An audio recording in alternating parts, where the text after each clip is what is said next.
नमस्ते दोस्तों। भारत का संविधान हमारे देश में नागरिकों के अधिकारों की सुरक्षा के लिए महत्वपूर्ण प्रावधानों को समाहित करता है। भारत के संविधान के अंतर्गत मौलिक अधिकारों को धारा 11 से लेकर 13 तक विस्तारित किया गया है। ये अधिकार सभी भारतीय नागरिकों के लिए अत्यंत आवश्यक हैं और उन्हें स्वतंत्रता, समानता और न्याय की गारंटी प्रदान करते हैं। आज हम मौलिक अधिकारों की संख्याओं बारे में चर्चा करेंगे, विशेषकर धारा 11 और 12 की सामान्य धाराओं पर। धारा 11 के तहत भारतीय संविधान यह स्पष्ट करता है कि किसी भी नागरिक को संविधान द्वारा दिए गए मौलिक अधिकारों से वंचित नहीं किया जा सकता। इसका अर्थ है कि ये अधिकार मूलभूत हैं और सभी नागरिकों के लिए सुरक्षित हैं। यह धारा यह सुनिश्चित करती है कि यदि किसी भी व्यक्ति को उसके मौलिक अधिकारों का उल्लंघन होता है तो उसका निवारण उपलब्ध है।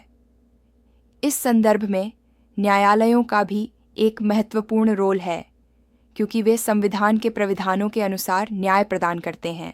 धारा 12 में संविधान यह परिभाषित करता है कि कौन कौन से संगठन और संस्थाएं मौलिक अधिकारों के दायरे में आती हैं।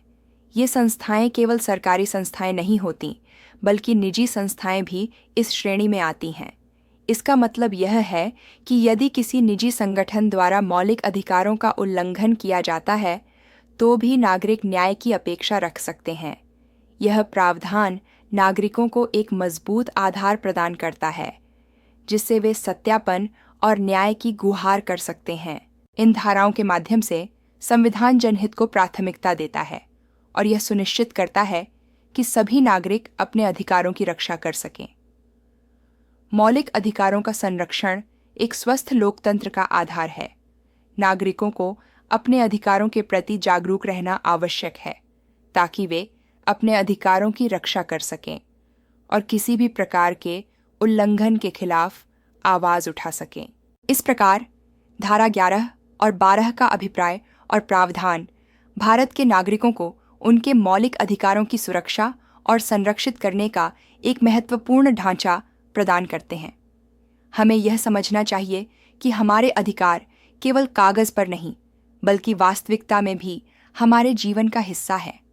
इसलिए हमें अपने अधिकारों के प्रति सजग रहना चाहिए और उन्हें अभिव्यक्त करने का अधिकार प्रस्तुत करना चाहिए।